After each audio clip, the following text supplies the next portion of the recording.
ආදරණීය දරුදරයනි අපි මේට ප්‍රථම පාඩම් පරිච්ඡේද කීපයකින්ම පසුගිය වසරේ නම් 2021 වසරට අදාළ විභාග ප්‍රශ්න පත්‍ර සාකච්ඡා කිරීම ආරම්භ කළා. 2021 දෙවන ප්‍රශ්න පත්‍රය හෙවත් ව්‍යුහගත ප්‍රශ්න පත්‍රයට අදාළ ප්‍රශ්න අපි සාකච්ඡා කරා. පිළිතුරු පත්‍ර සමීක්ෂණයේදී ඒ ප්‍රශ්නයට ලබා දෙන ලකුණු ක්‍රියාපටිපාටිය ගැන අවබෝධයක් ලබා දුන්නා. ප්‍රධාන පාලක පරීක්ෂකවරයා විසින් ඒ ප්‍රශ්නයට අපේක්ෂිත පිළිතුරු වල ස්වභාවය සහ ධාරිතාවය ගැන අවබෝධයක් ලබා දුන්නා. ඉන් නොනවති ඒ ප්‍රශ්න පත්‍රයේ ප්‍රශ්න තුලින් තවදුරටත් ඉදිරියේදී වෙනස් ආකාරයෙන් වෙනස් මුහුණුවරයන්ගෙන් ප්‍රශ්න යොමු විය හැකි ආකාරය පිළිබඳ ආදර්ශ ප්‍රශ්න කීපයක් නිර්මාණය කිරීමටත් මම අවශ්‍ය මඟ පෙන්වීම කළා. මම ඒක නැවතත් කියනවා, ඒක මම කරාට හරියන්නේ නැහැ, ඔබයි කළ යුත්තේ. ඔබ ඒක ඉතා උනන්දුවෙන් ඕනෑකමින් මේ ප්‍රශ්නේ මේ විදිහටත් අහන්න පුළුවන් නේද? එහෙම ඇහුවොත් කොහොමද පිළිතුරු ලියන්නේ? කොච්චර ලකුණු ලැබෙයිද? ආදී වශයෙන් ව්‍යායාමයක යෙදෙන්න කවදාකවත් වරදින්නේ නැහැ.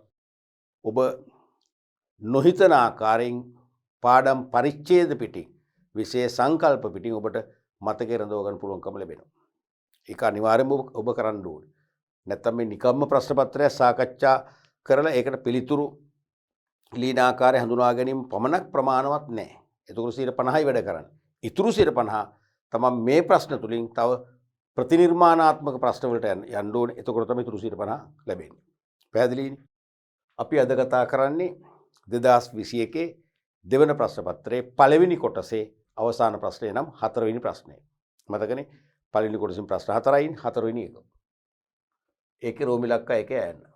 රජයේ විසින් අවම වැටුපක් නියම කිරීමෙන් සේවකයන් සඳහා ලැබෙන ප්‍රතිලාභ දෙකක් ලියන්න. දැන් මානව සම්පත් කළමනාකරණය හා සම්බන්ධ ප්‍රශ්නයක් තමයි මේක. සාමාන්‍යයෙන් මේක එන්නේ දෙවන කොටසටයි. ඒ කියන්නේ 5, 6, 7 හෝ 8 ප්‍රශ්න තුලටයි. මේක මෙදාසරේ හම්බු ලෙස පළවෙනි ප්‍රශ්නයට පළවෙනි කොටසට දාලා තියෙනවා. ඉතින් ගැටලුවක් නෑ, අපිට තහනම් කරන්න බෑනේ. ඒකේ ඕනම මෙන්න මේ ප්‍රශ්න මේ මාතෘකාවලින් පමණක් යොමු යුතු කියලා එහෙම තාංචි දාන්න බෑ. ප්‍රධාන පාලක පරීක්ෂකවරට අයිතියක් තියෙනවා ඕන විදිහට. මම දැන් උදාහරණයක් වශයෙන් වාස්තික පේපර් එකේ මම දැක්ක වසර කීපයක්ම පළවෙනි ප්‍රශ්න දෙක බහුවර්ණ පළවෙනි ප්‍රශ්න දෙක මානව සම්පත් කළමනාකරණය අහලා තිබුණා. නමුත් දැන් ඇත්තටම 13 වසර පටන් ගන්නේ මානව සම්පත් කළමනාකරණය නෙවෙයිනේ. ඉතින් ඒ වගේ මාරු වීම වෙනවා. ඒව හිතන්න එපා. පේපර් එක කොහෙටවත් අපිට ලියන්න සූදානම් ඉන්න ඕනේ. රජයේ විසින් අවම වැටුපක් නියම කිරීමෙන් සේවකයන් සඳහා ලැබෙන ප්‍රතිලාභ දෙකක් ලියන්න. දැන් මේ අවම වැටුපක් කියන්නේ මොකද්ද? මිනිමම් වේජ් එකක් කියන්නේ. ඒ කියන්නේ කිසියම් කර්මාන්තයක නියුතු සේවකයින්ට ඒ කර්මාන්තයේ නියුතු එක සේවා යෝජකයන් වෙනම වැටුප් ක්‍රම ක්‍රියාත්මක කරනවා. පිළිවෙලක් නැහැ. එකම තනතුරට එකම කර්මාන්තයේ එක් සේවා යෝජකයෙක් රුපියල් 35000ක් ගෙවනවා, තව කෙනෙක් 45000ක් ගෙවනවා, තව කෙනෙක් 60000ක් ගෙවනවා. එහෙම වෙන්න බෑනේ. තේරෙනවද? ඒක සමාන බවක් නැහැනේ. ඒතර අඩුම වැටුප් ගෙවන අය ශ්‍රමයේ සූරාකෑමක් කරනවා. තේරෙනවද? ඒ නිසා අනිවාර්යයෙන්ම ඇති නැති පරතරය ඉහළ යනවා. පන්ති ભેදය ඇති වෙනවා. ජීවන වියදමට මුහුණ දෙන්න බැරි වෙනවා. සේවකයෝ සමහරට සොරකම් කිරීම වලට යොමු වෙන්න පුළුවන්. කාර්මික ක්‍රියාවන්ට වෘත්තීය සමිති හරහා වැඩ වර්ජන, සංකේත වර්ජන, පිකටින් ව්‍යාපාර වලට යොමු වෙන්න පුළුවන්. තේරුණාද? ඒතර ආයතනයේ නිෂ්පාදන ක්‍රියාවලට බාධාවක් වෙන්න පුළුවන්. කීර්තිනාමයට හානි වෙන්න පුළුවන්. මේ නිසා රජය සමහර විට සේවකයන්ගේ පැත්ත හිතලා අවම වැටුපක් නියම කරන්න පුළුවන්. කම්කරු නීතිවල බලතල අනුව. දැන් උදාහරණයක් වශයෙන් වැටුප්පහ වේතන සම්බන්ධයෙන් බලපෑතුන ප්‍රධාන නීතියක් තමයි සාප්පු හා කාර්යාල සේවක පනත.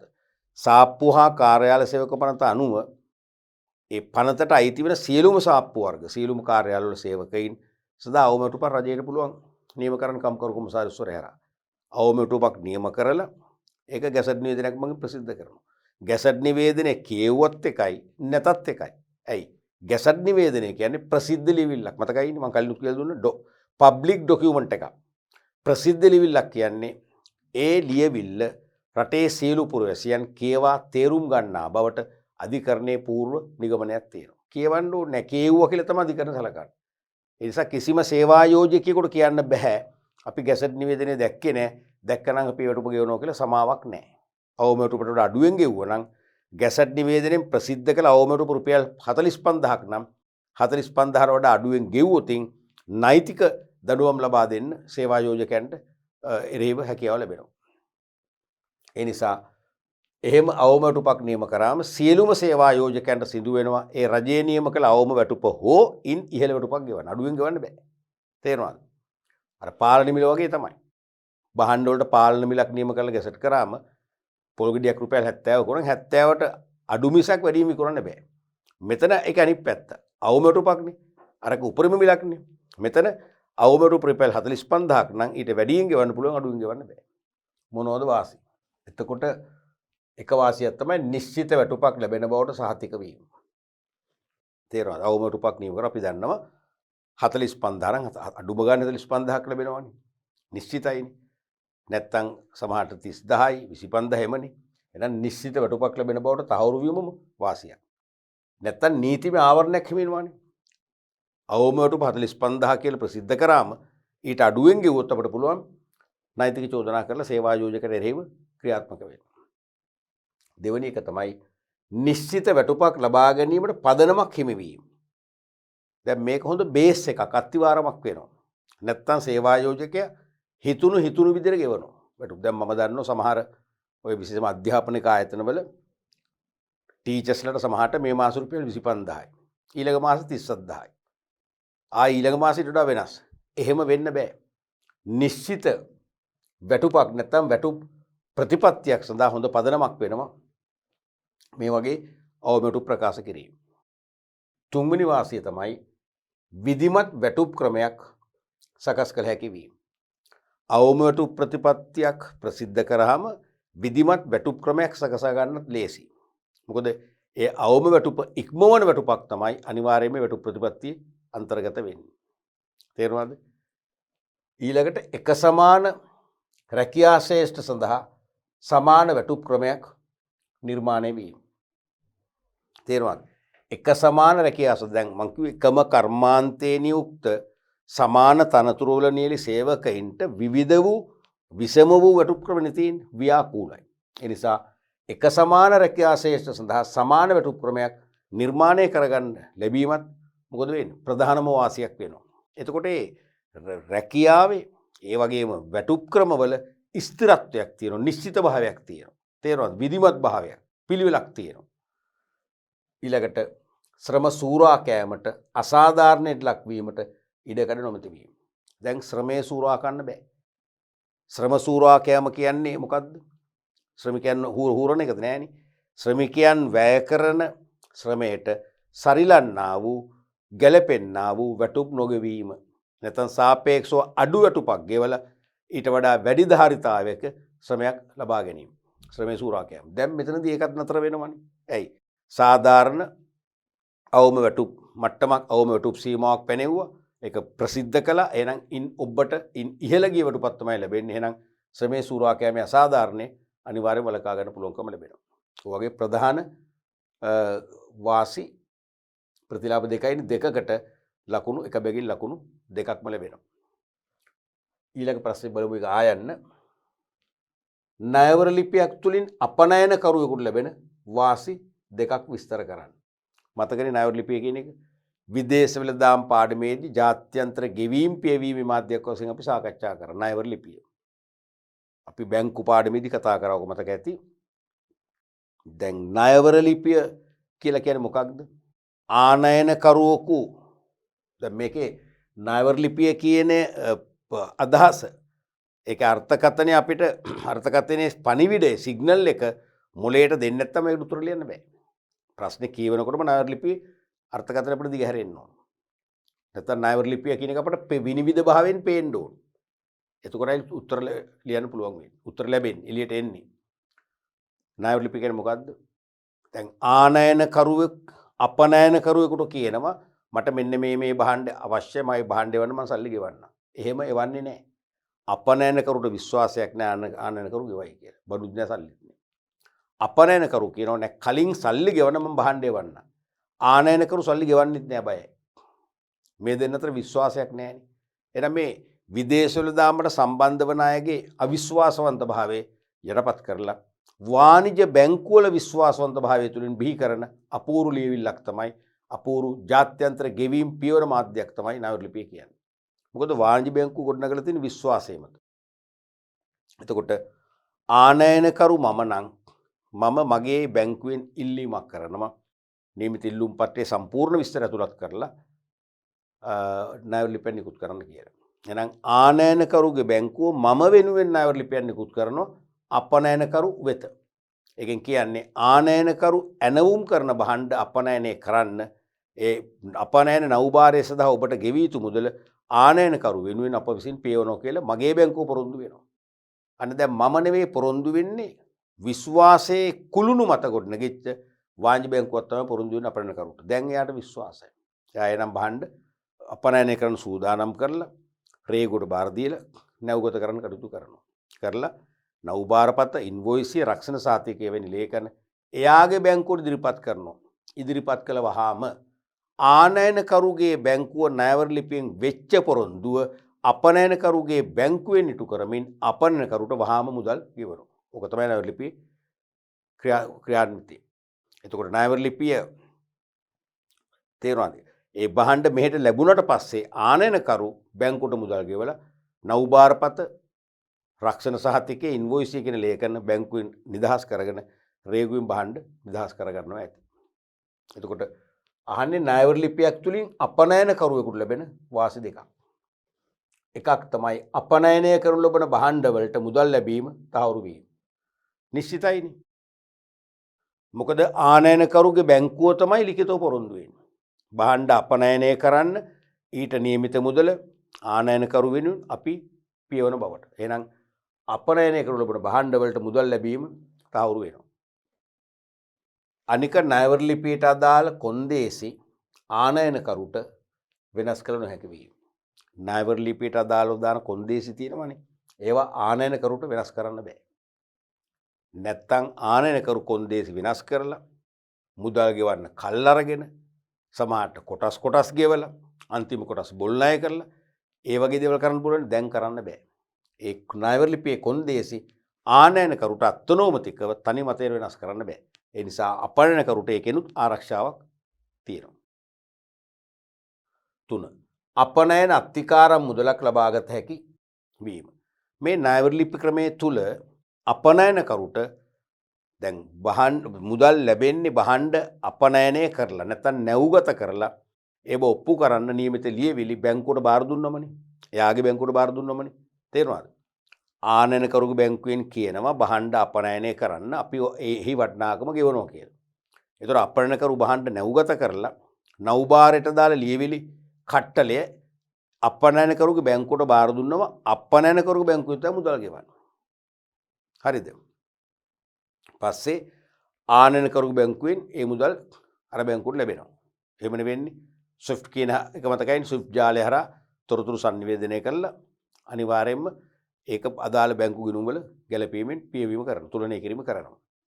දැන් මේකෙදී තව විශේෂයක් තමයි අපනයනකරුට මුදල් ලැබෙන්නේ භාණ්ඩ අපනයන කළාට පස්සේ. නමුත් ණයවර ලිපිය හරහා ඕනනම් භාණ්ඩ අපනයනයට පෙර ඇඩ්වාන්ස් එකක් අත්තිකාර මුදලක් ලබා ගන්න පුළුවන්.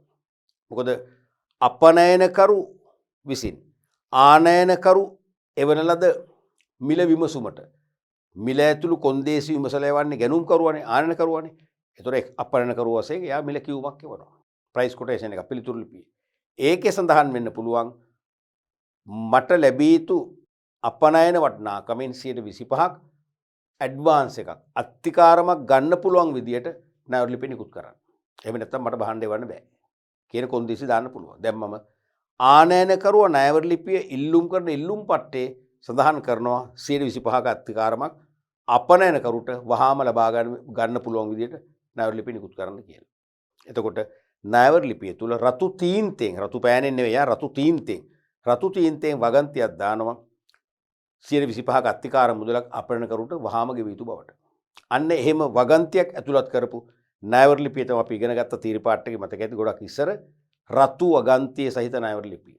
රතු වගන්තිය සහිත ණයවර ලිපිය කියලා. තේරුණාද? එතකොට එයාට ඇඩ්වාන්ස් එකක් ගන්න පුළුවන්. අරන් ඒකෙන් භාණ්ඩ එයා ළඟ තියෙන භාණ්ඩ නම් අපනයන සදා සූදානම් කරලා ඇසුරුම් කරලා තීරු බදු ගෙවලා ඉක්මනට එවන්න පුළුවන්. ඊළඟ එක තමයි ආනයනකරුට අපනයනකරු කෙරෙහි විශ්වාසයක් ඇතිවීම.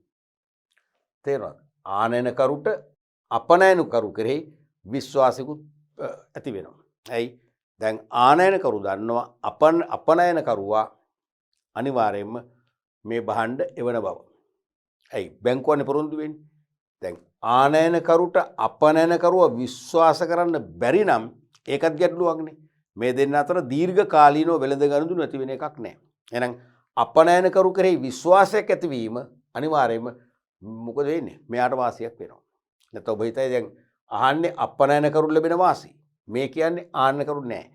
ආනයනකරුවට අපනයනකරු කෙරෙහි විශ්වාසයක් ඇතිවීම මොකද වෙන්නේ? අනිවාර්යයෙන්ම වාසිය තියෙන කාටද? අපනයනකරුට. එහෙනම් ආනයනකරුව හෙට දවසේ දිගින් දිගටමත් මෙයාගෙන් බහන්න ඇනුම් කරලා මිලදී ගන්නවා. ඒ වාසිය එන්නේ කාටද? අපනයනකරුටයි. පැහැදිලිනේ? ඒ වගේ වාසි දෙකකට ලකුණු දෙකක් ලැබෙනවා. මතකනේ දැන් මේ ණයවර ලිපියේ අවාසි නැහැ. ජාත්‍යන්තර ගෙවීම් පියවීමේදී වඩා අංක 1 වඩා පිළිගත්ම ගෙවීම් මාධ්‍ය බවට පත් වෙලා තියෙන ණයවර ලිපියනේ. ඒකට හේතුව මොකක්ද? මේ වගේ අපනයනකරුටත් වාසි. තව ආනයනකරුටත් වාසි.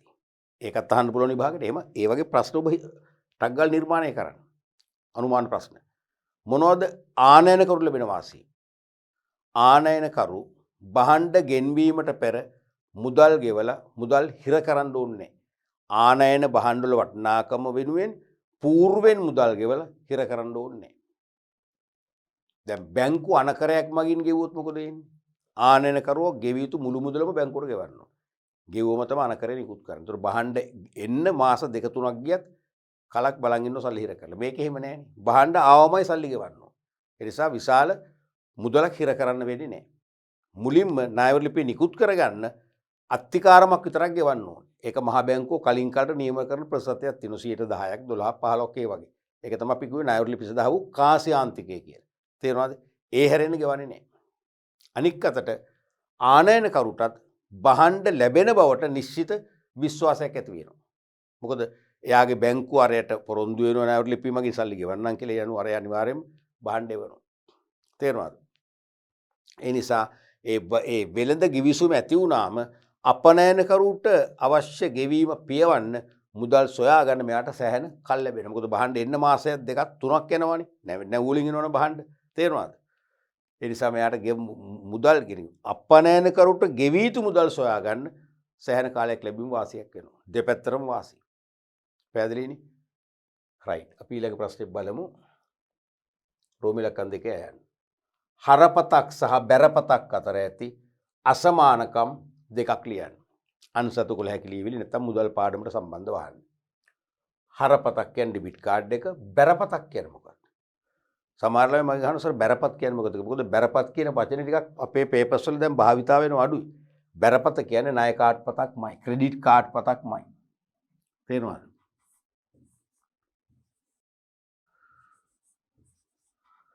ණයපතමයි. ණයපත ක්‍රෙඩිට් කාඩ්මයි. හරපත කියන්නේ ක්‍රෙඩිට් කාඩ් එකටමයි.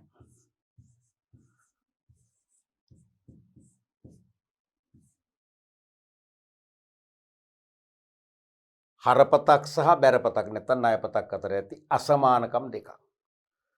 මතකනේ මේක දෙපැත්තට ලියන්න ඕන. හොඳම දේ තමයි හොඳම ලියන විදිය ෆෝමැට් එක තමයි මේක.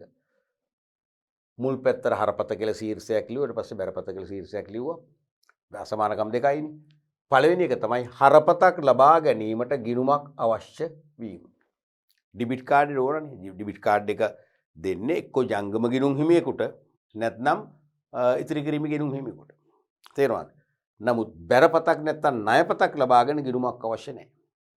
එයාගේ ආදායම් තත්ත්වයේ විශ්වාසවන්ත භාවයේ ගැන සැලකිලිමත් වෙලා තමයි යාට බැරපතක් නැත්නම් ණයපතක් නිකුත් කරන්නේ. පැහැදිලි නේද? දෙවෙනි එක. ගිණුමේ පවතින මුදල් ශේෂය මත තමයි ගනුදෙනු කරන්න පුළුවන්. නැත්නම් ගිණුමේ පවතින මුදල් ශේෂයේ තෙක් පමණක් ගනුදෙනු කරන්න පුළුවන් හරපතකින්. නමුත් බැරපතකින් ණය පදනම මත ගනුදෙනු සිදුවීම. ඒක තේරුම අනුමත සීමාව තෙක්. හැම ණයපත් නැත්නම් බැරපත් හිමියෙකුටම තියෙන අනුමත ණය සීමාවක් ගනුදෙනු කරන්න පුළුවන්. අපි හිතමු ලක්ෂ 5ක් නම් අනුමත සීමාව ලක්ෂ 5ක් දක්වා මුදල් නැමැතුව ගෙවීම් පියවන්න පුළුවන්. ලක්ෂ 10ක් නම් 10ක් දක්වා. ඉන්න ඔබට බෑ. මේක එහෙම නෙවෙයි. ගිණුමේ තියෙන ශේෂය රුපියල් ලක්ෂද ලක්ෂයක් විතරයි. 50000ද 50000ක් විතරයි. එහෙනම් මේකේ තේරුම ණය පදනම මත ගනුදෙනු සිදුවීම කියන එකේ තේරුම අනුමත සීමාවත් එක්ක කියන එකයි. අනුමත ණය සීමාවත් එක්ක කිව්වොත් හරි.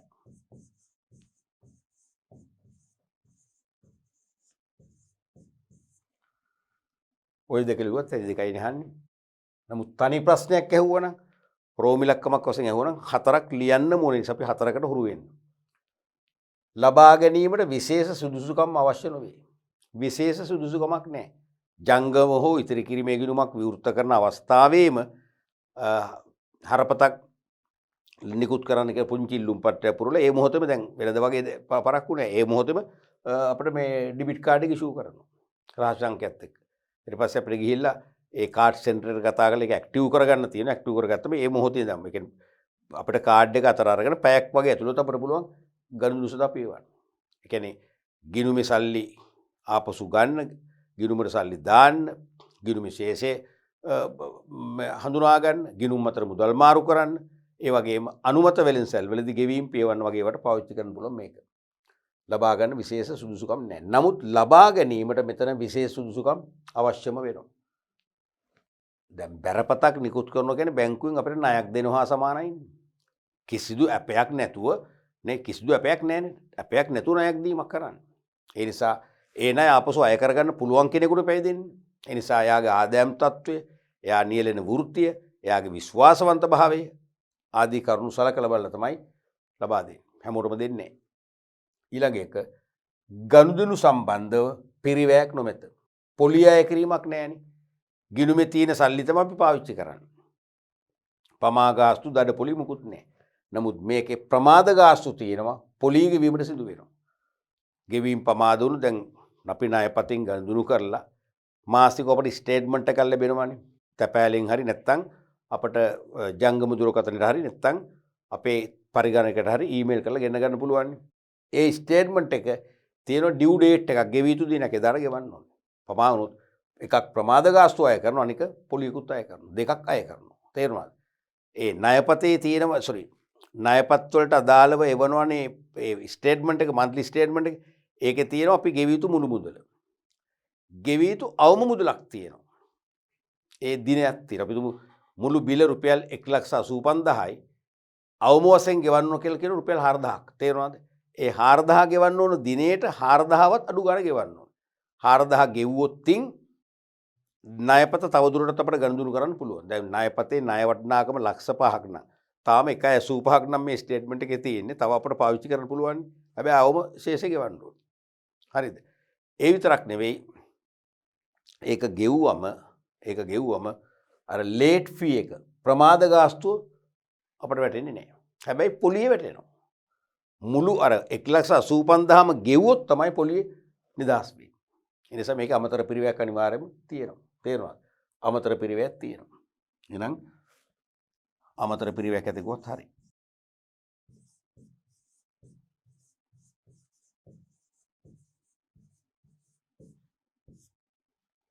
අසමානකම් දෙකකට ලකුණු දෙකයි. අපි බලමු ඊළඟ ප්‍රශ්නයේ ආ කොටස. ඩිජිටල් මුදල් වල ඇති වාසි දෙකක් හා අවාසි දෙකක් සඳහන් කරන්න.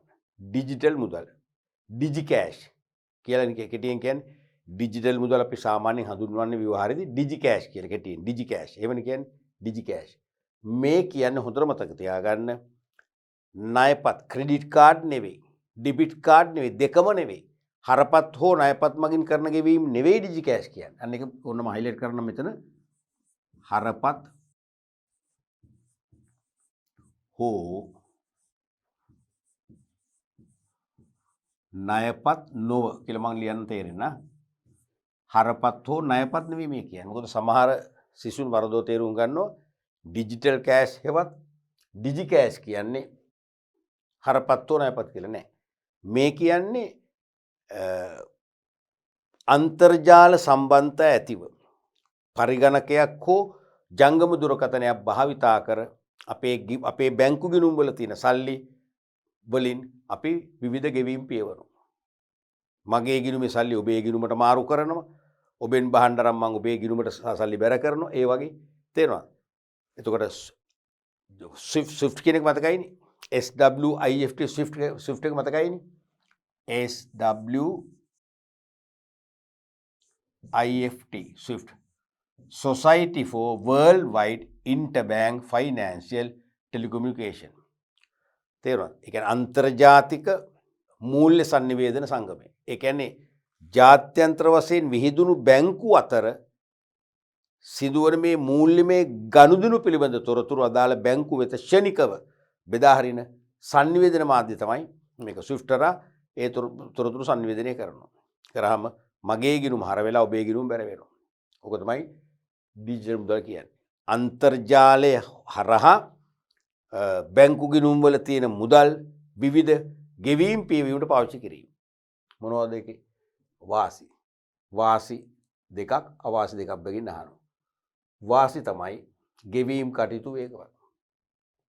මේ දැන් තීරණය කරා මේ දැන් අපි බැංකින් වෙබ් එකට ගිහලා අපේ account එකේ ගිණුම හර කරලා සල්ලි ගෙවන්න කියලා ලියම කරා. ඒ මොහොතේම සල්ලි ගියා. දෙක භෞතික මුදල් අවශ්‍යතාවක් නොමැති වීම. භෞතිකව මුදල් ළඟ තබා ගන්න ඕනේ නැහැ. භෞතිකව මුදල් අපි කවුරුත් අතේ යවන්න ඕනේ නැහැ. අවශ්‍ය නැහැ. තේරුණාද? බැංකු ගිණුමට සල්ලි දැම්මම ඇති. තුන්වෙනි එක තමයි ගනුදෙනු කිරීමේදී පිරිවැයවම වෙනවා. පිරිවැය අඩු වෙන්නේ. ඒ කියන්නේ අපිට දැන් සල්ලි භෞතිකව ගිහලා දෙන අපි බස් එකෙන් යන්න ඕනේ. වාහනෙන් අපි තෙල් වීදමක් දරාගෙන යන්න ඕනේ. එහෙම ප්‍රශ්න මේකේ නැහැ. වීදමත් අඩු. අනික මුදලේ ආරක්ෂාව තහවුරු වෙනවා. මුදල් රැගෙන යාමේදී අවදානම් වැඩිනේ. මේක එහෙම අවදානමකුත් නැහැ. අන්න එකෙන් දෙකක් ලියුවනම් ලකුණු භාගය බැගින් වාසි දෙකට ලකුණු එකක් ලැබෙනවා. මොකද මේකේ ලකුණු දෙකයිනේ මුළු ආයන්ටම. එහෙනම් වාසි දෙකට ලකුණු එකයි අවාසි දෙකට ලකුණු එකයි කියලා අපි දන්නවා කොහොමද එහෙම තමයි ලකුණු ලැබෙන්නේ. ඒ ලකුණු ලැබෙන මෙතඩ් එක ඔළුවේ තියාගන්න. ඒකට මැච් වෙන තමයි අපි පිළිතුරු ලියන්න ඕනේ. ඊළඟට වාසි. වංචනික ක්‍රියා සිදුවීමට ඇති ඉඩ නැත්නම් ඉඩ ඇත කියන එක. ඔව් මේකෙත් වංචනික ක්‍රියා සිදු නොවෙනවාම කියලා කියන්න බෑ. අන්තර්ජාලය ඔස්සේ ගෙවීම් පියවන විටත් ඒකේ තේරෙනවද? වංච කරන්න පුළුවන්. අපේ ගිණුමේ සල්ලි පිටස්තර කෙනෙකුට අදින්න පුළුවන්. එහෙම අවදානමක් තියෙනවා. මුදලේ වටිනාකම වෙනස් විය හැකියි. මුදලේ වටිනාකමත් වෙනස් වෙනවානේ. තේරෙනවද? විදේශ විනිමය අනුපාත මත විදේශ අගේ වෙනස් වෙනවා. රටේ සාමාන්‍ය මිල මට්ටමේ අඩු වැඩි වීම අනුව මුදලේ අභ්‍යන්තර අගයත් වෙනස් වෙනවා. ඒතොර දැන් සමහර අපි ගෙවනකොට නැත්නම් ගනුදෙනුවට ගිවිස ගන්නකොට තිබුණට වඩා අපි ගෙවීම් පියවන මොහොතේ විශේෂම ගෙවීම් ලබන්නට අවාසියක් වෙන්න පුළුවන්. මුදලේ අගේ පහළ ගිහිල්ලා. ඊළඟට මුදලේ ආරක්ෂාව පිළිබඳ ගැටලු සහ සයිබර් තර්ජන වලට ලක් විය හැකියි. Cyber attacks. අනිවාර්යෙන් මුදලේ ආරක්ෂාව එක කලිනුත් කියුණා මේ දැන් වංචනික ක්‍රියා සිදුවීමට ඉඩ ඇත කියන්නේ ඒකම තමයි මුදලේ ආරක්ෂාව. තේරෙනවද? මේක හරි වෙනම සයිබර් තර්ජන වලට. ඒ කියන්නේ ඇත්තරම සයිබර් තර්ජන වලට ලක්වීම තුල අපි කරන පියවීම සමහරට නියමිත කෙනාගේ ගිණුමට යන්නේ නැහැ. වෙන ගිණුමකට යන්නේ. ඒ වෙනත අපිට අපි කරන ගනුදෙනුව පිළිබඳ සටහන් කිසිවක් මොකද වෙන්නේ? සොයාගන්න බැරි වෙන්න පුළුවන්. ගෙවුව කියලා ඔප්පු කරන්න බැරි වෙන්න පුළුවන්. තේරෙනවද? ඒ සයිබර් ඇටැක්ස් මගින් මොකද වෙන්නේ? තනිකර ගනුදෙනුව සංගවනවා. එක්ක විකෘති කරනෝනේ. ඒ වගේ ප්‍රශ්න ඇති වෙනවා. ඊළඟට නීතිමය බාධා නැත්තම් නීතිමය අඩුපාඩු පැවතීම. දැන් මීට වඩා නීතිමය ආරක්ෂාව දෙන්න ඕනේ. අපි යම් විදියකින් අපිට සයිබර් ඇටැක් එකකින් හරි අපේ ගනුදෙනුව පිළිබඳ තොරතුරු විනාශ කළොත් ඒතර අපේ ගිණුමේ සල්ලිත් අඩු වුණා. අපි ණයගැති භාවයෙන්ුත් මිදුන්නේ නැහැ. අනේ එවැනි තත්ත්වයන්ගෙන් මිදෙන්න තියෙන නීතිමය තත්ත්වයන් බොහොම පහත් මට්ටමක තාම තියෙනවා. ඒ කියන්නේ අපි ඩිජි කෑෂ් ක්‍රමයට ගෙවනකොට ගෙවනකොට ගෙවන්න ප්‍රවේශ වන විටම අපිට මොන හරි ඔප්පු කිරීමේ ක්‍රමයක් තියෙනවා අපි මේක ගෙවුවා කියලා. තේරුණාද? නැත්නම් අපේ මේ ගෙවපු සල්ලි පිටස්තරයේ දැහැගත්ත කියලා ඔප්පු කළා නෛතික වශයෙන් අපට චෝදනා කරන්න පසුබිමක් හැදෙන්නට ඕන. ඒව තමයි අවාසි. ඒක අවාසි දෙකකට ලකුණු එකයි. පැහැදිලිනේ? හොඳ ප්‍රශ්නයක් මේක ඉස්සරහටත් අහන්න පුළුවන්. ඊළඟ ප්‍රශ්නේ බලමු. රෝමිලකන් 3 අයන්න. විද්‍යුත් වෙළඳාම භාවිතයෙන් භාණ්ඩයක් අලෙවි කිරීමේදී ගත යුතු ක්‍රියාපටිපාටිය කෙටියෙන් විස්තර කරන්න. විද්‍යුත් වෙළඳාම භාවිතයෙන් භාණ්ඩයක් අලෙවි කිරීමේදී ගත යුතු ක්‍රියාපටිපාටිය කෙටියෙන් විස්තර කරන්න. තේරුණාද?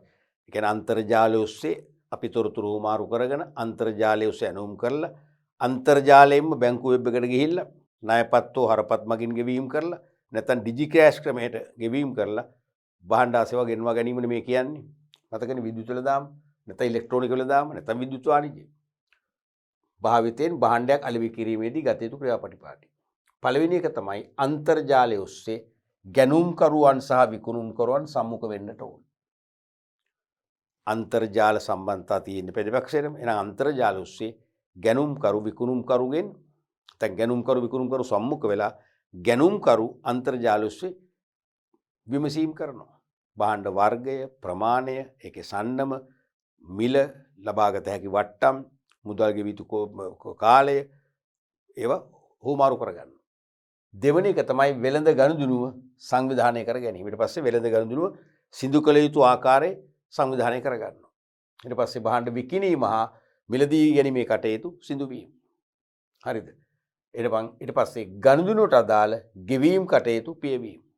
අන්තර්ජාලය ඔස්සේ බැංකින් වෙබ් එකට ගිහිල්ලා පියවන්න පුළුවන්. බොහොම සරල ක්‍රියාවලියක්. එක් කරුණකට ලකුණු භාගය බැගින් කරුණු 4ට ලකුණු 2යි. කරුණු 4ටම ලකුණු 2යි. ඊළඟට ඒක ආයන් සිල්ලර වෙළඳාමට නව තාක්ෂණයේ භාවිතා කළ හැකි ආකාර දෙකක් දක්වා ඒ සඳහා උදාහරණය බැගින් සපයන්න. සිල්ලර වෙළඳාමට නව තාක්ෂණයේ භාවිතා කළ හැකි ආකාර දෙකක් දක්වා ඒ සඳහා උදාහරණ බැගින් සපයන්න. ප්‍රශ්න පැහැදිලි නේද? දැන් මේ වන විටත් නගරවල නෙවෙයි ඈතේ පිට ගම්දනව් තුල තියෙන කුඩා පරිමාණ සිල්ලර වෙළඳසැල් පවා නව තාක්ෂණය ආදේශ කරගනිමින් වෙළඳ කටයුතු වඩා කාර්යක්ෂම ලෙස ක්‍රියාශීලී ලෙස සිදු කරමින් ගනුදෙනුකරුවන්ටත් පහසුකම් නැත්නම් පහසුවෙන් භාණ්ඩ ආශ්‍රය මිලදී ගැනීමට අවශ්‍ය පරිසරය නිර්මාණය කරමින් ඉන්න ප්‍රවණතාවයක් තියෙනවා. එහෙනම් සිල්ලර වෙළඳාමට නව තාක්ෂණය භාවිතා කළ හැකි ආකාර දෙකක් දක්වා උදාහරණ බැගින් දෙන්න. එකක් තමයි මිල සටහන් කිරීම. දැන් මිල සටහන් කිරීමට වෙනද වගේ කඩදාසි බිල් පොතක් පෑනක් එහෙම අවශ්‍ය නැහැ. බාකෝඩ් එක තියෙනවා. නැත්නම් QR කෝඩ් එක තියෙනවා. එක්කෝ බාකෝඩ් එක නැත්නම් QR කෝඩ් එක පාවිච්චි කරන්න පුළුවන්. තේරුණාද? බාකෝඩ් එක නිසා අපිට පුළුවන් බාකෝඩ් රීඩර් මැෂින් එක ළඟට බහණ්ඩේ අර බාකෝඩ් කියන තීරුකේතේ සිංහලෙන් කියන්නේ තීරුකේත තියෙන කොටස ලං කරගුවන් අනිවාර්යයෙන් මිල සටහන් වෙනවා. QR කෝඩ් එකෙත් වෙන්නේ ඒ හා සමානම දෙයක්නේ. QR කෝඩ් එක ඒ QR අදාළ වෙලෙන්දගේ QR යන්ත්‍රයට සමීප කළ වහාම මිල සටහන් වෙනවා. අනික කිරුම් මිනුම් ක්‍රම. කිරුම් මිනුම් ක්‍රම වලට සිල්ලර වෙලෙන්දු දැන් භාවිතා කරන මොනවද? විද්‍යුත් තරාදි නැත්නම් ඩිජිටල් ස්කේල්. ඒවා 100%ක්ම නිවැරදිනේ. සම්ප්‍රදායික කිරුම් මිනුම් වලදී අර කිලෝ පඩි ඒව වෙනස්කම් ඇති වෙන බරේ තේරුණාද? නමුත් මේකේම නෙවෙයි 100%ක්ම නිවැරදි. හැබැයි ඉතින් වැරදුණු 100%ක්ම වැරදි. එහෙම අවශ්‍යකුත් තියෙනවා. ඊළඟට ගෙවීම් ක්‍රම. හරපත් ණයපත් භාවිතය. point of sale. ඒ කියන්නේ හරපත් මගින් ණයපත් මගින් අද ගෙවීම් බාර ගන්නවා සාමාන්‍ය සිල්ලර වෙළඳසැල් පවා. මම මේ ළඟදී ඔය පුංචි මාළු කඩයක් තියෙනවා අපේ ගෙවල් ළඟ හන්දියේ. ළඟදී මාළු ගන්න ගියා මගේ පර්ස් එකේ සල්ලි නැහැ. පස්සේ මම කිව්වා මේ එන චුට්ටක් කියලා මේ බොහොම ළඟ තියෙන බැංකුවක් මම බැංකුවෙන් සල්ලි අරන් එන්නම් කියලා. සර් කාඩ් එකෙන් ගෙවන්න පුළුවන්කෝ? මම කිව්වා අයියෝ කොච්චර එකක්ද මට නැත්නම් ඌ එන්න ඕනේ මේ පයින් යන්න කියලා. ඒ පුංචි මාළු වෙලෙන්ද පොව දැන් ඒ කාඩ් මම කිව්වා දැන් ඔයගොල්ලෝ දිනුනේ නේද? ඔය චුට්ටක් අඩියක් ඉස්සරහට ගත්ත සර් කිව්වා. තේරුණාද? අද සත්‍ය ඕකනේ. ඒ නිසා ඒ හරපත් ණයපත් භාවිතා කරලා අද ගෙවීම් බාර ගන්න. මොකද අද කෑෂ්ලෙස් සොසයිටි එකක් නේ තියෙන්නේ. තේරෙනවද? මුදල් රහිත සමාජයක් යන්නේ. භෞතික මුදල් භාවිතා නොකර ගනුදෙනු පියවන ක්‍රියාවලිය තමයි ලෝකෙ දියත් වෙන්නේ. ලංකාවෙත් එහෙමයි. ඒ නිසා හරපත් ණයපත් මගින් ගනුදෙනු පියවීම බාරගන්නේ නැත්නම් ඒ වෙළෙන්සැලට ගොඩක් වෙලාට ගනුදෙනු කරුවෝ යන්නේ නැහැ. දැන් මම වුණත් එහෙමයි. දැන් මම ඩිබිට් කාඩ් එකකින් ක්‍රෙඩිට් කාඩ් එකෙන් පේමන්ට් එකක් කරන්න බැරි නම් මං සමහරට මගේ පර්ස් එකේ සල්ලි නැත්තම් මං ඒ වෙළෙන්සැලෙන් බඩු ගන්න නැහැ නේ. ක්‍රෙඩිට් කාඩ් එකෙන් ගෙවීම් කරන්න පුළුවන් තැනකින් තමයි බඩු ගන්න. තේරෙනවද? ඒ නිසා අද වෙන විට සිල්ලර වෙළෙන්දු පවා කුඩා පරිමාණ වෙළෙන්දු පවා හරපත් ණයපත් මගින් ගනුදෙනු කරනවා. අනික නිරීක්ෂණ ක්‍රම මොනවද? CCTV කැමරා සිස්ටම් එක. නිරීක්ෂණයට අද CCTV කැමරා තාක්ෂණය අනිවාර්යයෙන්ම කුඩා පරිමාණ සිල්ලර වෙළෙඳ සැල්වල පවා ස්ථාපිත කරලා තියෙනවා. දැන් සිල්ලර වෙළෙඳ සැලට ආවම සමහර ගනුදෙනුකරුවෝ හැමෝම එක වගේ නෙවෙයිනේ. සමහර ගනුදෙනුකරුවෝ හොරකම් වලට යොමු වෙච්චා ඉන්නවා. ඒගොල්ලෝ සමහරට වෙළෙඳ සැල් හිමියා පොඩ්ඩේ එහෙම වෙනකන් ඉඳලා සමහරට සාක්කු දාගන්න පුළුවන් එක සාක්කු දා ගන්නවා. එහෙමනේ. එක්ක මුදල් ලාච්චු දින සල්ලි ටික ගන්නවා. තේරෙනවද? නමුත් CCTV කැමරා තාක්ෂණය මොකද එනේ ඔක්කොම හෙළිදරව් වෙනවා. හරිම සරලව ඒව අල්ලගන්න පුළුවන්. භාණ්ඩ වංචා කිරීම, මුදල් වංචා කිරීම වලට ඉඩක් නැහැ. ඒ නිසා තේරෙනවද? එතකොට ආරක්ෂාව. ඒ කියන්නේ රේඩියෝ ෆ්‍රීකවන්සි අයිඩෙන්ටිෆිකේෂන්. ගුවන් තරංග මගින් භාණ්ඩ හඳුනා ගැනීම. තේරෙනවද? දැන් ඇත්තටම සිල්ලර වෙළෙන්දගේ භාණ්ඩ යම් කෙනෙක් සොරකම් කළොත් ඒ භාණ්ඩ තියෙන තැන අද මේ රේඩියෝ ෆ්‍රීකවන්සි අයිඩෙන්ටිෆිකේෂන් මේක රේඩියෝ වලින් තමයි ආර් අරන් තියෙන්නේ. F වලින් තමයි ෆ්‍රීකවන්සි වලින් F අරන් තියෙන්නේ. අයිඩෙන්ටිෆිකේෂන් වලින් තමයි ID දෙකම අරන් තියෙන්නේ. හරිද?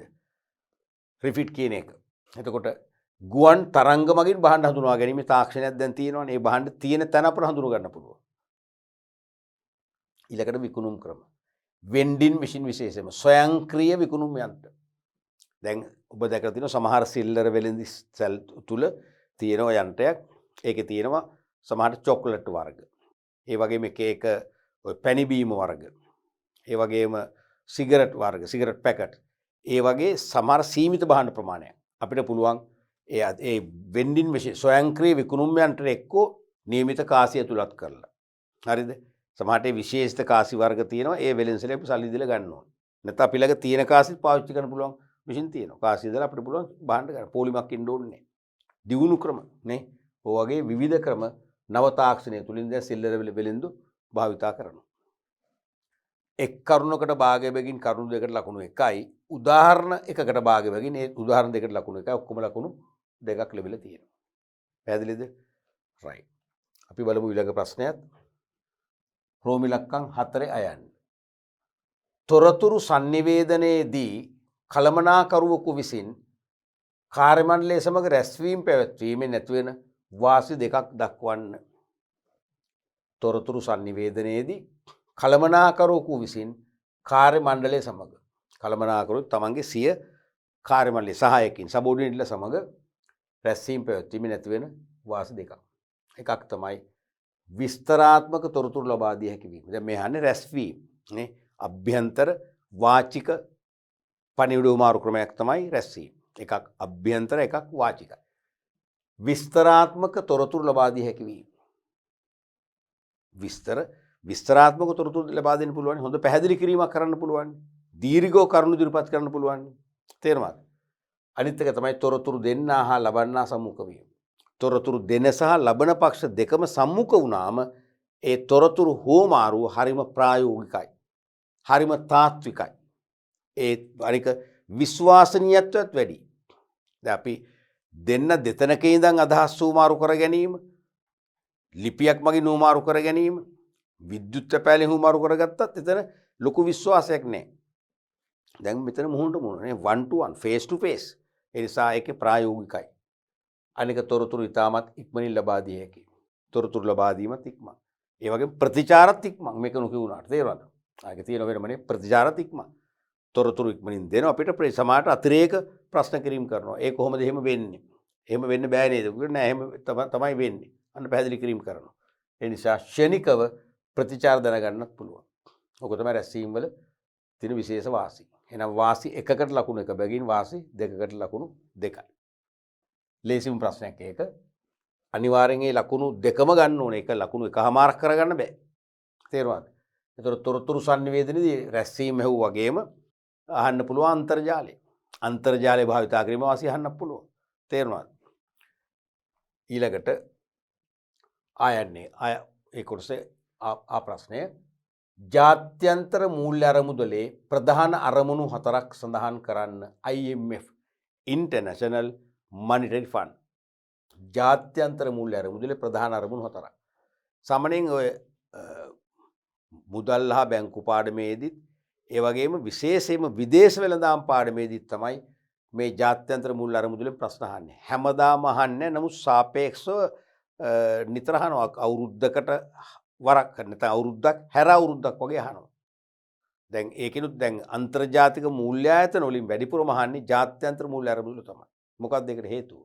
හේතුව තමයි ජාත්‍යන්තර මූල්‍ය අරමුදල දැනට මූලිකව ක්‍රියාත්මක වෙන්නේ ලෝකයේ ආර්ථිකාතින් අපහසු නැත්නම් ආර්ථික පරිහානියට පත්වෙච්ච රටවල ආර්ථිකය යථා තත්ත්වයට පත් කර ගැනීමට මූල්‍යාධාර කිරීම තමයි ඒගොල්ලන්ගේ මූලික චේතනාව වෙන්නේ.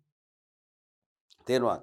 ඒ කියන්නේ ලෝකේ රටවල් අතුරින් දුගී දුප්පත් භාවයේ තුරන් කිරීම ඉලක්ක කරගෙන ඒ දුප්පත් රටවල ආර්ථිකයන් දියුණු සංවර්ධිත ආර්ථිකයන් බවට පත් කිරීම ඉලක්ක කරගෙන තමයි මේගොල්ලෝ මූල්‍ය ආධාර දෙන්නේ. ඒ නිසාම විය හැකි මේ ජාත්‍යන්තර මූල්‍ය අරමුදලේ ප්‍රශ්න අහනවා. මේක විශේෂයෙන්ම අරමුණු අහනවා, කාර්යභාරයන් අහනවා. ජාත්‍යන්තර මූල්‍ය අරමුදලේ තියෙන සුපිරි ප්‍රතිපත්ති කීපයක්. අර විනිවිද භාවයෙන් ක්‍රියාත්මක වීම තේරුණාද? රටවල් වලට වෙළඳ සන්දාන වලට යාමට අවස්ථර දීම, ඒකට බාධා කරන්නේ. ඒ වගේ මතකද අපි ඉගෙනුවා. අන්න ඒ අනුව මම කියන සෙක්ෂන් ටික IMF එකේ මූලික සිද්ධාන්ත ප්‍රතිපත්ති කාර්යභාරයෙන් අරමුණු අහනවා නිතර නිතර. එහෙනම් දැන් මේ අවුරුද්ද ඇහුවෙත් ජාත්‍යන්තර මූල්‍ය අරමුදල ප්‍රධාන අරමුණු 4ක්. එකක් තමයි ගෝලීය සහයෝගීතාවය දිනු කිරීම. මුළු ලෝකෙම රටවල් අතර සහයෝගීතාවය දිනු කිරීමත් මේගොල්ලන්ගේ ප්‍රධාන කාර්යය. දැන් ආර්ථික අර්බුද ඇති වෙච්ච අවස්ථාවල සමහර රටවලට ආර්ථිකය අතින් ශක්තිමත් රටවල් තුලින් පව ආධාර කරන්නේ ශක්තිමත් රටවල් පෙළඹවීම IMF වගින් කරනවා. ඒ නිසා ඒ තුලින් එහෙම ආර්ථික ශක්තිය ඉතා ඉහළ රටවල් ආර්ථික ශක්තිය පහළ රටවල් වෙත ආධාර කිරීම තුලින් මොකද වෙන්නේ? ගෝලීය වශයෙන් හොඳ සහයෝගීතාවයකුත් නිර්මාණය වෙනවා.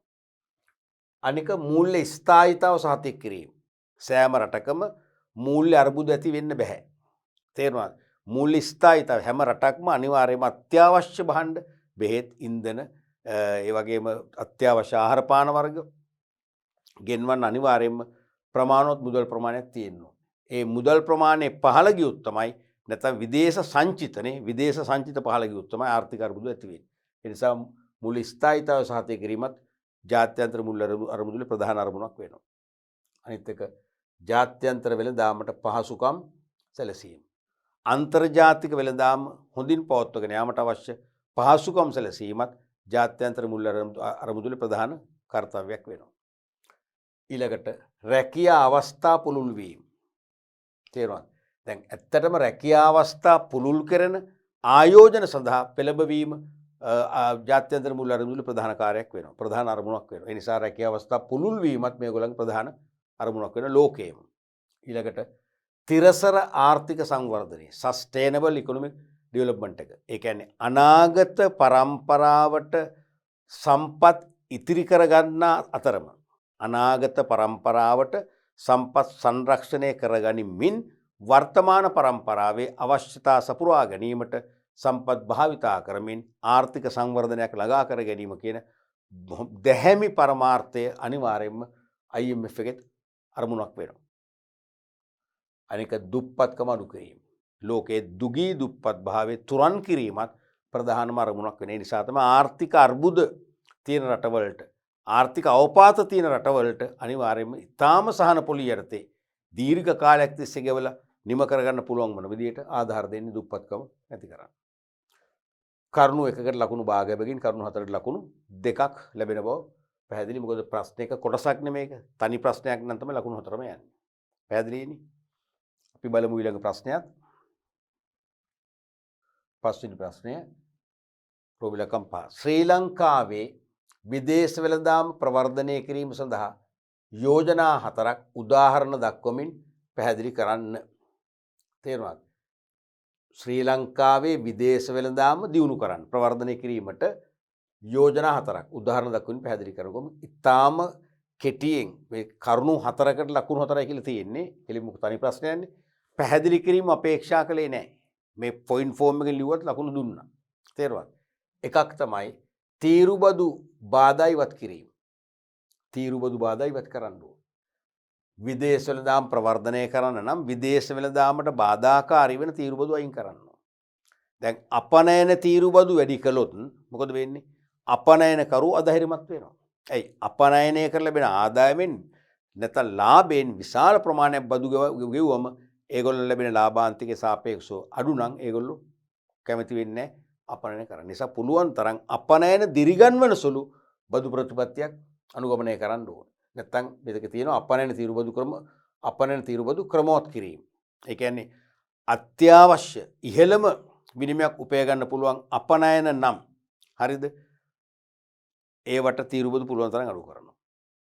අපනයනය කරන තරම් බහඬ නැහැ. ලංකාවේ දේශීය පරිභෝජනයට ගියාම අපනයනය කරන තරම් දෙයක් නැහැ. අපනයනය කළොත් ලංකාව වෙළඳ පොලේ බහඬ හිඟ වෙනවා. දේශීය පරිභෝජනයට ප්‍රශ්නයක් ඇති වෙනවා. එවැනි ඒවට තීරුබදු වැඩියෙන් දානවා. ඒ වගේ ක්‍රම මගින් පුළුවන් විදේශ වෙළඳ කටයුතු ප්‍රවර්ධනය කරන්න. ඊළඟට රේගු නීති රීති ලිහිල් කිරීම. දැන් ගොඩක් වෙලාවට ඕනම රටක රේගු අධිකාරියක් මගින් පනවන රේගු නීති රීති විදේශ වෙළඳාම පටු කරන්න බලපෑම් කරනවා. එනිසා රේගු නීති රීති දැන් විශාල විදේශ විනිමයක් උපයන්න පුළුවන්. අපනයන කටයුතු වලදී රේගු නීති රීති ලිහිල් කරන්න ඕන. තේරුණාද? අපේ රටට අත්‍යවශ්‍ය භාණ්ඩ සීමිත ප්‍රමාණයක් තියෙනවා නම් ඒක අපනයන කළා හරියන්නේ නැහැ. ඒවට රේගු නීති රීති දැඩි කරන්න ඕන. අනික අතින් ආනයන වලදීත් එහෙමයි. අපේ රටේ නිෂ්පාදනය කරන භාණ්ඩ ආනයන නවත්ත ගන්න ඕන. ඒවට ආනයන තීරුබදු වැඩි කරන්න ඕන. අපේ රටේ නිෂ්පාදනය කරන්න බැරි සම්පත් නොමැති භාණ්ඩ ගෙන්වීමේදී තීරුබදු අඩු කරලා අඩු මිලට භාණ්ඩ ගෙන්න ගන්න අවස්ථාව ලබා දෙන්න ඕන. එහෙම වුණොත් තමයි විදේශ වෙළඳාම ප්‍රවර්ධනය වෙන්නේ. ඊළඟට 3 වෙළඳ සල්පිල් හා ප්‍රදර්ශන පැවැත්වීම. තාම වැදගත් දෙයක්. ඔබට මතකයි දැන් අවුරුදු කීපයකට පෙර ලංකාවේ කොළඹ දියවන්නාවේ කිට්ටුව පාර්ලිමේන්තුව අභියසම මොකක්ද තිබුණේ? අන්තර්ජාතික සල්පිලක් අපේ රටේ පැවැත්වුවා. මතකයිනේ. ඒකට රටවල් ගණනාවක විදේශ ව්‍යාපාරිකයෝ ආවා. ඇවිල්ලා අපේ රටේ අපනයනය කරන භාණ්ඩ සාම්පල් හොඳට පරීක්ෂා කරලා තේරුණාද? ඒගොල්ලෝ තොරතුරු හුවමාරු කරගෙන අපට විශාල ඇණුම් ප්‍රමාණයක් ලැබුණා. නමුත් ඒක අභාග්‍ය මොකක්ද? ඒක ඒ අවුරුද්දේ ඉවරයි. ඒක වාර්ෂිකව පවත්වන නම් තමයි හොඳ. දැන් ඔය හැනෝවර් සල්පිල වගේ ඒවා ජර්මනියේ පවත්වන ඒවා අනිවාර්යෙන් වාර්ෂිකව තියෙනවා. මොකද මේ වාර්ෂිකව අන්තර්ජාතික සල්පිල් හා ප්‍රදර්ශන පවත්වනකොට ලෝකේ සෑම රටකම ව්‍යාපාරිකයන් ඔවට එනවා. සහභාගී වුණාම අපිට කවදාකවත් හමු නොවූ එවැනි ව්‍යාපාරිකයන් හඳුනගන්න ඔවුන්ට සාම්පල් ලබා දීලා ඔවුන්ට භාණ්ඩ පිළිබඳ නිවැරදි අදහසක් ලබා දෙන්න, ඒවැ ප්‍රයෝජන ගැන තොරතුරු ලබා දෙන්න, ඒගොල්ලන්ගේ විස්තර ලබා ගන්න, ඒගොල්ලන්ගේ විද්‍යුත් ලිපිනයන් තේරුණාද? ඒ ඔක්කොම ලබාගෙන සම්බන්ධය ඇති කරගෙන අන්න අපට පුළුවන් විදේශ වලින් අපේ අපනයන වලට මොකද ඇණවුම් ලබා ගන්න. ඒකෙන් විදේශ වෙළඳාම අපනයන වෙළඳාම ප්‍රවර්ධනය කරගන්න හොඳ අවස්ථාවක් වෙනවා මේ වෙළඳ සල්පිල් හා ප්‍රදර්ශන. මොකද වෙළඳ සල්පිල් හා ප්‍රදර්ශන කියන්නේ ආනයන කරුවන් සහ අපනයන කරුවන් යා කරන පාලමක් හා සමානයි. අත්‍යවශ්‍යම දෙයක් මේක. තේරුණාද? ඊළඟට 4 වෙනි එක තමයි වාසිදායක වනසේ වෙළඳ ගිවිසුම් ඇති කර ගැනීම. රටවල් දෙකක් අතර නම් ද්විපාර්ශ්වික, දෙකකට වැඩි නම් බහුපාර්ශ්වික. ද්විපාර්ශ්වික වේවා බහුපාර්ශ්වික වේවා රටවලට විදේශ වෙළඳාමෙන් වාසි අත්කරගන්න පුළුවන් වන විදියට වෙළඳ කිවිසුම ඇති කරගන්න ඕනේ. ඒ වෙළඳ කිවිසුම් මගිනුත් පුළුවන් විදේශ වෙළඳාම මොකද කරන්නේ? ප්‍රවර්ධනය කරගන්න පුළුවන්.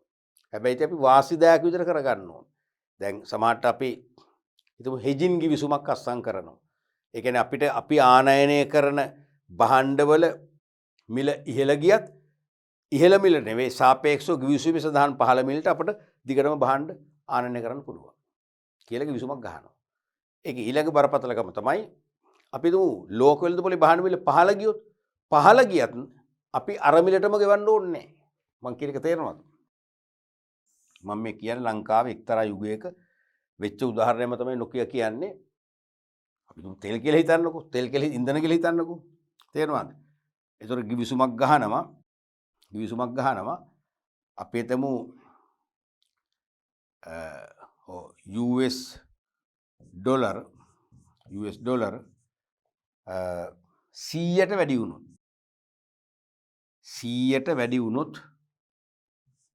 100ට වැඩි වුණොත් තේරුණාද? 100 දක්වා අපි ගෙවන්න ඕන. 100 දක්වා අපි 75 80 95 ගෙවන්න ඕන. 100ට වැඩි වුණොත් අපි හිතමු 100ට වැඩි වෙලා 120 දක්වාත් වුණොත් අපි ගෙවන්න ඕන 110යි. හරිද? 120 ඉක්මවා ගියොත් අපි ගෙවන්නේ ඒත් කීයද? 115යි. 120 ඉක්මවා ගියොත් ගෙවන්නේ 115යි. ඒ වගේ සීමා දානකොට. එතකොට මිල තෙල් බැරලේ මිල ඩොලර් 115 නේ 315 500 ගුණත් ගෙවන්නේ අපි අනිවාර්යයෙන්ම මේ ගාන. එතකොට ලෝක වෙළඳ පොලේ තෙල් බැරලේ මිල වැඩි වුණා කියලා අපිට ලොකු අවාසියක් නෑ. අපි ගිවිසගත්ත මිලට තමයි ගෙවන්නේ. හැබැයි ඕකේ ඊළඟ එක තමයි අපි හිතමු ලෝක වෙළඳ පොලේ තෙල් බැරලේ මිල ඩොලර් 50ට බහිනවා කියලා. නැත්නම් 60ට යනවා කියලා කියන්නකෝ. ඒත් අපි 115ම ගෙවන්න වැඩක් නැහැ. එහෙම සිද්ධියක් ලංකාවට වුණා. නේ? ඒ ගිවිසුම ඇති කරගත්ත ක්‍රමේ වරදක්. අන්න ඒක තමයි අවාසිය. එහෙනම් මේ දෙපැත්තටම ගිවිසුම විස්තරණය කරන්න ඕනේ. අඩු වුණොතින් අපි අඩු මුදල ගෙවන්න. නැත්නම් අපි හිතමු දැන් 100ක 50 වුණා කියලා අපිට කියන රයිට් 70ක් ගෙවන්න කමක් නැහැ. මොකද මිල වැඩි වුණාම අපිට සහනයක් දුන්නානේ. එතකොට ඒත් කමක් නැහැ. ඒ වගේවත් එන්න ඕනේ. නැත්නම් දැන් මේ පැත්ත මිල ඉහළ ගියාම අපි 115ක් ගෙවනවා. මිල පහළ ගියත් අපි 115ම ගෙවන්න තේරුමක් නැහැ නේ. ඒකයි මේ කියන්නේ වාසිදායක ලෙස කිවිසුම් ඇති කරගන්න ඕනේ. ඊළඟට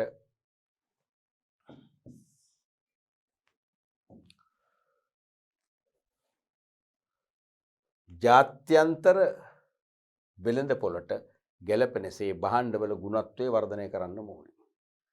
දැන් ජාත්‍යන්තර වෙළඳ පොළට ගුණාත්මක භාණ්ඩ දෙන්න පුළුවන් නම් විතරයි ඉල්ලුමක් ඇති කරගෙන අපනයන වර්ධනය කරන්න පුළුවන් වෙන්නේ. අපනයන ප්‍රවර්ධනය කරන්න පුළුවන් වෙන්නේ.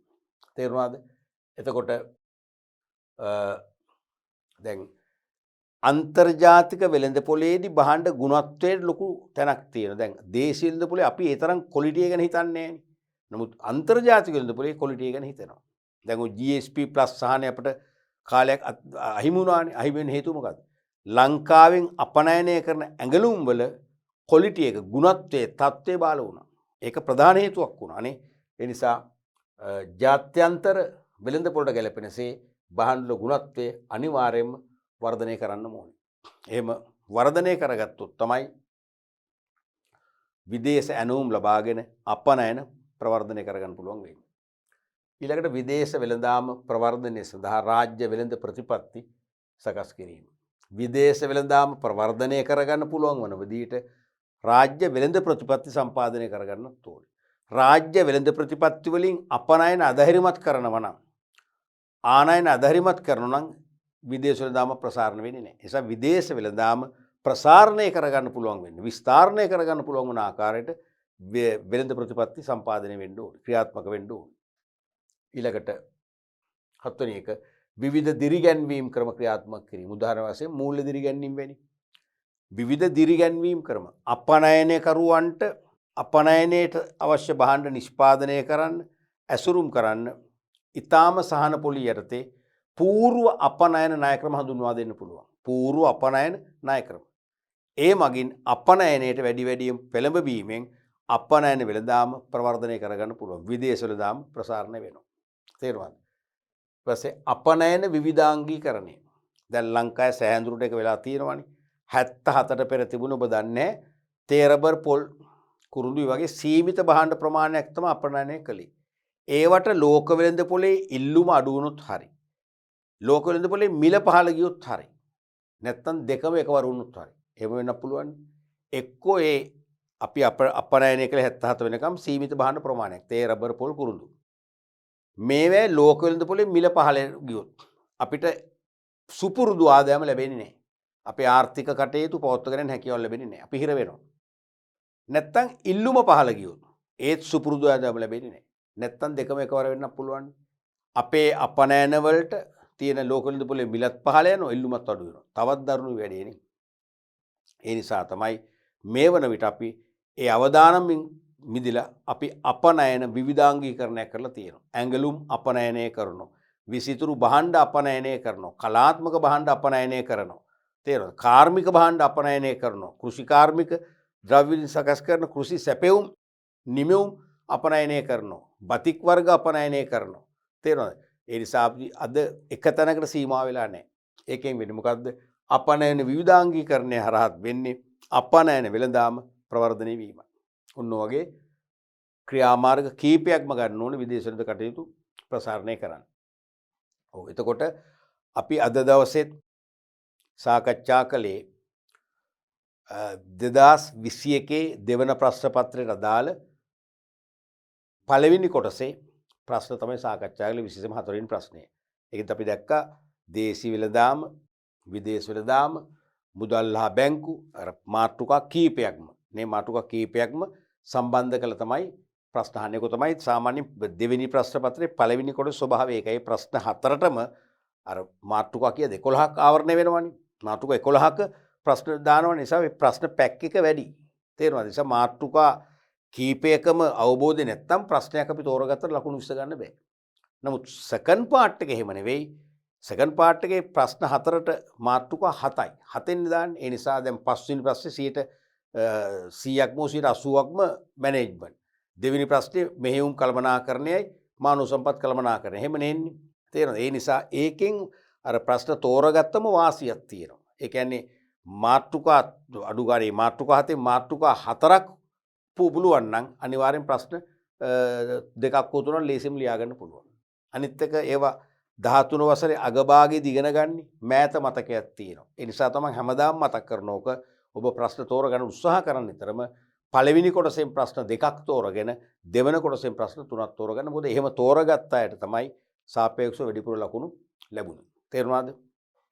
ඒතර අපි අද සාකච්ඡාවේදී මේ විභාගයට ප්‍රශ්න යොමු වෙන ආකාරය, පිළිතුරු පත්‍ර සමීක්ෂණයේදී ලකුණු ලබා දෙන ක්‍රමවේදය, ප්‍රශ්න පත්‍ර සම්පාදකවරයා නැත්නම් ප්‍රධාන පාලක පරීක්ෂකවරයා අපේක්ෂා කරන පිළිතුරු වල ස්වභාවය ධාරිතාවය ගැන අවබෝධයක් ගත්තා. අපි වරින් වර ඒ ප්‍රශ්න තුලින් වෙනත් විකල්ප ප්‍රශ්න නිර්මාණය වෙන ආකාරය ගැන අවබෝධයක් දුන්නා. ඒ අවබෝධය මම නෙවෙයි ඔබ විසින් ඇති කරගන්න ඕනේ. මම නැවත නැවතත් කියලා ඔබ නිරන්තරයෙන්ම මේ ප්‍රශ්න සාකච්ඡාව හොඳින් නිරීක්ෂණය කරලා පරිශීලනය කරලා ඔබ මේවට ආදර්ශ ප්‍රශ්න කීපයක් නිර්මාණය කරන්න. මොකද ඒ තුලින් පාඩම් පරිච්ඡේද පිටින්ම ඒ පාඩම් පරිච්ඡේදයේ සමස්ත විෂය සංකල්ප පිටින්ම ඔබේ මතකයේ රැඳෙනවාමයි. ඒක පැය 5ක් 10ක් පාඩම් කරලා ලබා ගන්න දෙයට වඩා හොඳ අත්දැකීමක් වෙනවා ඇති. අපි එහෙනම් තව දුරටත් අපි ඊළඟ පාඩම් පරිච්ඡේදවලදී මේකේ වටිනාම කොටස තමයි දෙවන කොටස. මොකද මම ප්‍රශ්න 3ක් තෝරගන්න කියලා නිතරම මතක් කරනවානේ.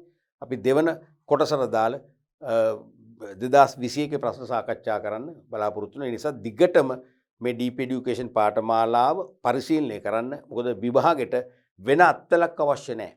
මම මගේ විෂය ගැන වග කියනවා. තේරෙනවද? මගේ විෂයට වෙන කිසිදු උපකාරයක් අවශ්‍ය නැහැ. ඔබ පාසල් අධ්‍යාපනයක් ලැබුව නොලැබුව ප්‍රශ්නයක් නැහැ. තේරෙනවද?